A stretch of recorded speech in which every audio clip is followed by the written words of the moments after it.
Good day and welcome to another Wily Wednesday. Yesterday was the day that it was deemed we are allowed to turn the water back on at the allotment site. So we did that yesterday, and whilst I was going around the allotment checking that all of the water stations, all of the taps on the water stations were working, one of the taps broke off at the top and just flew in the air, and there was a huge plume of water coming out of this tap, which clearly had to be mended before we could turn the water back on. So fortunately that is now mended and all of the water at our allotment is fine and dandy. However, that did remind me that one of the things that we should be doing as growers, whether it be at our allotment site or whether it be in our own gardens, is to try and reduce the amount of water that we use as much as possible. Obviously, environmentally, that's good, but for the pocket, it's generally very good. So what are the ways that we can do that? Well, one thing that I do at this time of year when the water has been turned on is I lay my hose out from the water tap right back to my plot. I turn the water on and I check to make sure that there are no leaks across the whole of the hose area.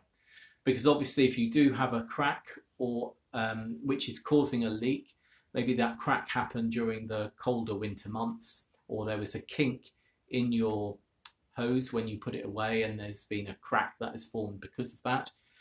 Whilst you're watering your plants, an area of that hose will also be leaking and that will be wasted water. So do check all of your hoses and do check your hose connectors, because an ill-fitting hose connector can lose a significant amount of water during, let's say, 20 minutes, half an hour of watering.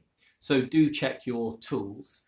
If you water with a watering can or any other device, make sure that too doesn't have holes in it, because whilst you're watering your plants, you're most probably going to be watering your feet at the same time, because wherever that crack seems to be, whether it's in a watering can or in a bucket or whatever, the water always seems to end up on your feet. So do check your equipment that you're using to water. If you do have water butts installed, try and ensure that there is a lid on the water butt, because that will reduce evaporation during the hotter summer months. It will also, hopefully, if you use something which is a proper lid or a piece of wood, it will make the inside of the water butt darker, which will deter any microorganisms growing in there. And it will also deter mosquitoes jumping in and what do they do? Planting their eggs or something. What else? Mulch. Mulch is a great thing. Obviously, over the last few years, Charles Dowding's no-dig method and mulching has come much to the fore. But it's been known for very many years that putting a mulch around things like roses and fruit trees will retain moisture. And that is the same for just a level piece of ground. So if you do have grass clippings, or you do have different mulches, or you have got wood chippings, or even if you don't have any of those things, but you do have cardboard, put that on top of the soil, because when you do water it, the water will go through into the soil below, and the mulch that you've put on will stop the evaporation of water from beneath that mulch. So it's always a good idea to mulch in the cooler hours of the morning. So first thing in the morning, I'll often have a sort of like 6 o'clock in the morning, I'll have a cup of tea in bed and then go down and be watering the plot at about 6:30 when it's much cooler. I also find that what that allows is it allows the moisture to go into the soil, and if we do have a hot day, by the end of that day the soil is dry on top, and therefore slugs and snails will be a bit more deterred from going after your fruits and your veggies.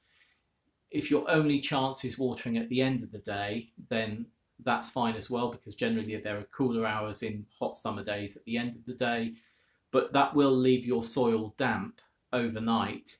And when it's sort of damp and cooler, the slugs and snails and other sort of nasty things will come out, and fungal things will spread as well. So do try and water in the morning if that fits with your schedule, because it will also help you at the back end of the day by reducing the number of slugs and snails and other things that are out and about.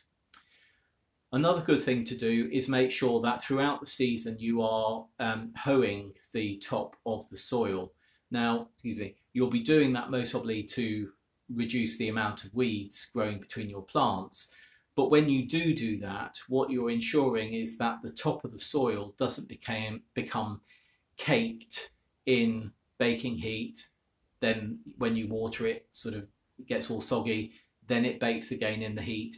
And what that does is it creates a barrier between the water going into the soil and going in deep in your soil. So do make sure you're hoeing and roughening up that soil, because that will allow the water that you're putting on there to get in more easily. I did mention water butts earlier. Do check your council to see if you can get discounted water butts. I've seen a couple of people posting on Facebook at the moment that their council is offering discounted water butts. However, there are a number of good online shops where they are pretty good value already. And in fact, sometimes I find that when you do link from, when you do link from a council link, it takes you to a specific link.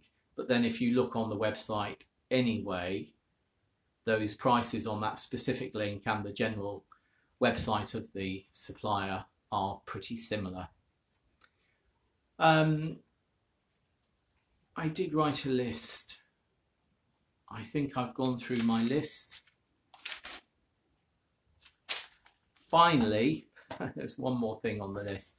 There are a number of ways of saving water, but one of the really good ways of saving water is to look after your soil, which really is a 12-month job each year. So it's 365 days a year. The better the quality of the soil that you have, the more likelihood it has of retaining moisture and also of letting excess moisture drain away. So putting on your mulches and putting on compost and just making sure that the soil is aerated if it is impacted in any way, really good. Just look after your soil, because that is the #1 way to try and ensure you use as little water as possible.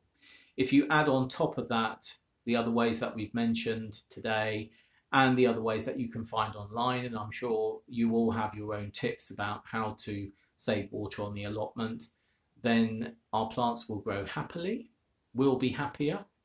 We won't be in, hopefully, lots and lots of mud, though I do know there's quite a lot of people out there with clay soils, and that's always a challenge.